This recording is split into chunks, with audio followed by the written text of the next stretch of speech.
కానీ స్మోకింగ్ చేయని వాళ్ళు కూడా క్యాన్సర్ చూస్తున్నాం, ఎస్పెషల్లీ పిల్లల్లో. తండ్రి గారు ఇంట్లో స్మోక్ చేసినట్టయితే హెపటైటిస్ బి వైరస్ చాలా డేంజరస్ వైరస్. లక్కీలీ మన పిల్లలందరికీ ఇప్పుడు సిరాసిస్ ఉన్న వాళ్ళలో క్రానిక్ ఫ్రిక్షన్ కొన్ని షార్ప్గా ఉంటాయి, కొన్ని నాలుక మీద రబ్ చేస్తుంటాయి. ఒక వెరీ ఇంట్రెస్టింగ్ స్టడీ అదేంటంటే మన టాటా మెమోరియల్ హాస్పిటల్ వాళ్ళు పబ్లిష్ చేశారు. అది కాన్స్టెంట్ ఫ్రిక్షన్, అక్కడ స్కార్ పడి పుండుపడి స్మోక్ చేసిన 6 సెకండ్స్లో స్మోకింగ్ చేసే స్త్రీలలో కానీ స్మోకింగ్ చేయని వాళ్ళు కూడా క్యాన్సర్ చూస్తున్నాం, ఎస్పెషల్లీ పిల్లల్లో. తండ్రి గారు ఇంట్లో స్మోక్ చేసినట్టయితే వాళ్ళ పిల్లల్లోనూ వారి యొక్క స్పౌస్కి కూడా ఈ స్మోకింగ్ రిలేటెడ్ క్యాన్సర్స్ వచ్చే అవకాశాలు ఉన్నాయి. ముఖ్యంగా పిల్లల్లో టెండర్ ఏజ్లో ఫాదర్ వదిలే ఆ smoke, cigarette, lighted end of cigarette నుంచి వచ్చే స్మోకు, ఆయన ఎక్సేల్ చేసే స్మోకు ఈ పిల్లల్లో చాలా డెట్రిమెంటల్ ఎఫెక్ట్స్ చూపిస్తాయి.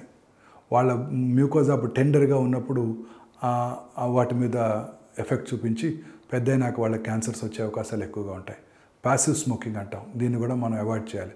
గవర్నమెంట్ ఆఫ్ ఇండియా పబ్లిక్ ప్లేసెస్లో స్మోకింగ్ బ్యాన్ చేశారు, మరి వీళ్ళందరూ వెళ్ళి ఇంట్లోనే స్మోక్ చేస్తున్నారు. సో స్మోక్ చేయడం వల్ల వారికే కాకుండా వారి నియర్ ఫ్యామిలీ మెంబర్స్ అందరికీ కూడా క్యాన్సర్ వచ్చే అవకాశాలను కలిగిస్తున్నారన్న ఫ్యాక్ట్ వాళ్ళు తెలుసుకోవాలి. ఇంకొక అతి ముఖ్యమైన కారణం క్యాన్సర్ రావడానికి ఒబిసిటీ, ఊబకాయం. ఈ ఫాస్ట్ ఫుడ్స్ అన్నిటికన్నా ఫాస్ట్ ఫుడ్స్ ఎక్కువ తీసుకుంటుంటారు. ఈ ఫాస్ట్ ఫుడ్స్ అన్నిట్లో కూడా హై ఫ్యాట్స్ ఎక్కువ ఉంటాయి, వాటిలో కూడా సాచురేటెడ్ ఫ్యాట్స్ ఎక్కువగా ఉంటాయి.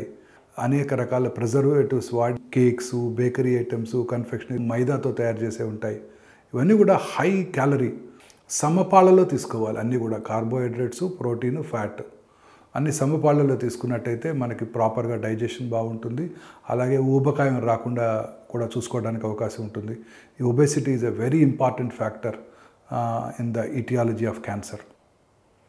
తర్వాత హెపటైటిస్ బి వైరస్ చాలా dangerous virus. Hepatitis B virus infection వల్ల సిరాసిస్ అంటే క్రానిక్ లివర్ డిసీజ్ వస్తుంది. క్రానిక్ లివర్ డిసీజ్ వచ్చినప్పుడు వాళ్ళలో ఎక్కువ కాలం ఉన్నప్పుడు లివర్ సెల్ క్యాన్సర్ వస్తుంది, హెపటోసెల్యులర్ కార్సినోమాస్ అంటారు. లక్కీలీ మన పిల్లలందరికీ ఇప్పుడు హెపటైటిస్ బి వైరల్ ఇన్ఫెక్షన్ రాకుండా వ్యాక్సినేషన్ చేస్తున్నారు. మా జనరేషన్లో అది అందుబాటులో లేదు. అప్పుడు మేము హౌస్ సర్జన్గా ఉండగా అప్పుడే వచ్చింది. అప్పుడు డాక్టర్లందరికీ గవర్నమెంట్ అందజేశారు. సెంట్రల్ గవర్నమెంట్ స్కూల్లో చదువుకున్నప్పుడు వాళ్ళు ఇచ్చారు మాకు. So that was good thing అప్పుడు. బట్ ఇప్పుడు మన యూనివర్సల్ ఇమ్యునైజేషన్ ప్రోగ్రాంలో అందరి పిల్లలకి మన గవర్నమెంటే వాళ్ళకి ఫ్రీగా ప్రొవైడ్ చేస్తుంది వ్యాక్సిన్. సో ఇది చాలా ఇంపార్టెంట్. సిరాసిస్ ఉన్న వాళ్ళలో ఈ హెపటోసెల్యులర్ కార్సినోమాస్ వచ్చే అవకాశాలు ఎక్కువగా ఉంటాయి. ఇవే కాకుండా మన life style. Very important thing ఏంటంటే క్రానిక్ ఫ్రిక్షన్.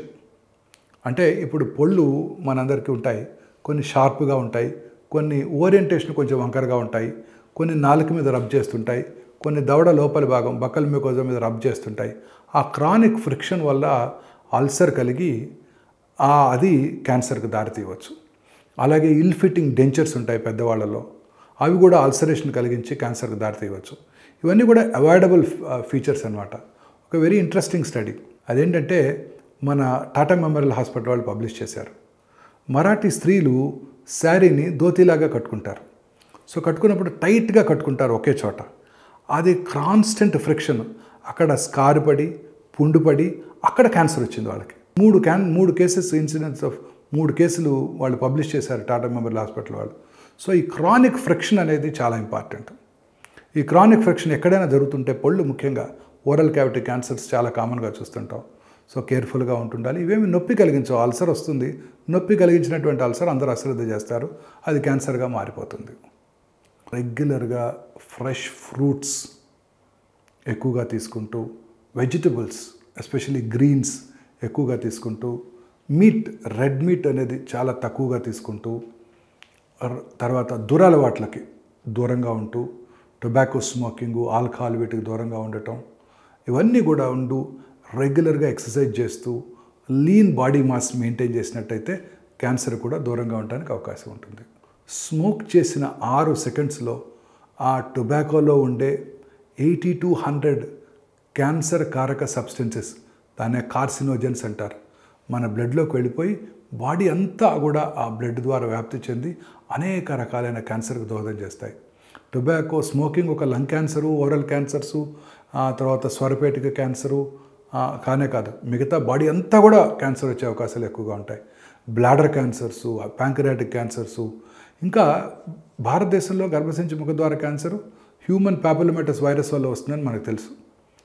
అదే అబ్రాడ్లో ఈ వైరస్ ఎక్కువగా వ్యాప్తి చెందినప్పుడు కూడా వాళ్ళలో లేడీస్లో క్యాన్సర్ ఎందుకు వస్తుందంటే స్మోకింగ్ చేసే స్త్రీలలో ఈ క్యాన్సర్ ఎక్కువ చూస్తున్నాం. అంటే ఇక్కడ మనం నోటితో స్మోక్ చేస్తే ఆ కార్సినోజన్స్, క్యాన్సర్ కారక సబ్స్టెన్సెస్ సర్విక్స్, యూట్రైన్ సర్విక్స్ దగ్గర సెక్రిషన్లో సెక్రెట్ చేయబడి అక్కడ క్యాన్సర్ కలిగిస్తుంది. అంటే ఎంత పవర్ఫుల్లో చూడండి. సో చాలామంది ఈ టొబాకో నవ్వులుతూ ఉంటారు అనేక రకాలుగా, గుట్కా, కైని, తంబాకు, ఇలా రకరకాల ఏరియాస్లో రకరకాల పేర్లతో వాటిని పిలుస్తూ ఉంటారు. నోట్లో తిని దాన్ని ఊసేస్తాం కదా, మనకు క్యాన్సర్ రాదు అనుకుంటారు. నోట్లో ఉన్నప్పుడే ఫ్యూ సెకండ్స్లోనే ఆ గమ్స్ నుంచి, ఆ జింజివల్ మ్యూకజా నుంచి, బకల్ మ్యూకజా నుంచి, టంగ్ నుంచి బ్లడ్లోకి అబ్జార్బ్ చేయబడి నోట్లోనే కాకుండా శరీరంలో ఇతర భాగాల్లో కూడా ఈ క్యాన్సర్ కలిగించవచ్చు. దీన్నే స్మోక్లెస్ టొబాకో అంటారు. అంటే ఈ అనేక రకాలుగా దీన్ని ఇంజెస్ట్ చేస్తుంటారు. ఇవన్నీ కూడా క్యాన్సర్ని కలిగిస్తాయి. అలాగే alcohol is a very significant factor ఈ క్యాన్సర్ కలిగించడానికి. ఎస్పెషల్లీ ఈ రెండు కలిసినట్టయితే సినర్జిస్టిక్ ఎఫెక్ట్. అంటే స్మోకింగ్ చేస్తే 100కు 40 మందికి వస్తుంది క్యాన్సరు, ఆల్కహాల్ తాగితే 100కు 10 మందికి వస్తుంది, రెండు చేస్తే 100కి 80 మందికి వస్తుంది, 50 కాదు 80 మందికి వస్తుంది. సినర్జిస్టిక్ ఎఫెక్ట్ ఉంది. అంటే రెండు కలిసి ఇంకా potent etiological factor for cancer causation అనమాట. ఇది చాలా ఇంపార్టెంట్. దొరలు వాటిలన్నిటికీ దూరంగా ఉండటం, అనేక రకాలైన క్యాన్సర్స్ ఈ టొబాకో స్మోకింగ్, ఆల్కహాల్ వలన చూస్తున్నాము. వీటికి దూరంగా ఉన్నట్టయితే భారతదేశంలో ఎస్పెషల్లీ సౌత్ ఇండియాలో టొబాకో కనుక బ్యాన్ చేసినట్టయితే పార్లమెంట్ యాక్ట్ ప్రకారం ఇవాళ సౌత్ ఇండియాలో పురుషుల్లో వచ్చే 40% క్యాన్సర్స్ని మనం పూర్తిగా నివారించవచ్చు, అంటే రాకుండా చేయవచ్చు.